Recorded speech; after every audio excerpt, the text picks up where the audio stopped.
আমি যখন আমার মতন করে চালাবো দেশটা এবং আমি অন্য কাউকে কোনো স্কোপ দিব না, তখন কোন কোন প্রতিষ্ঠান আমি দখলে নেব, আমার নিয়ন্ত্রণে নেব, এটা আমি বুঝি। আমি বিচার বিভাগ নেব, আইন শৃঙ্খলা নেব, গণমাধ্যমও নেব।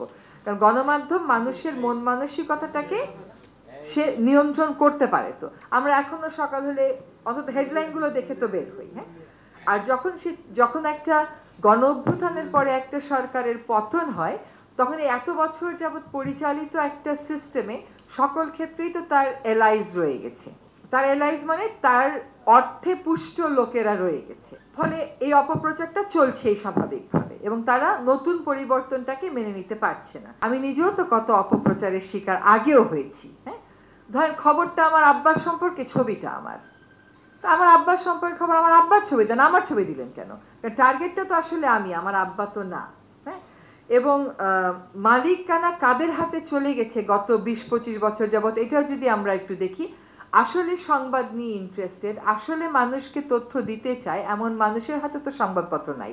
তার নিজের ব্যবসাটাকে টিকাতে, অন্যের ব্যবসাটাকে আহত করতে সে সংবাদপত্র খুলেছে, এবং খালি সংবাদপত্র না, তার টেলিভিশন আছে, এরকম সব কিছুই চলছে।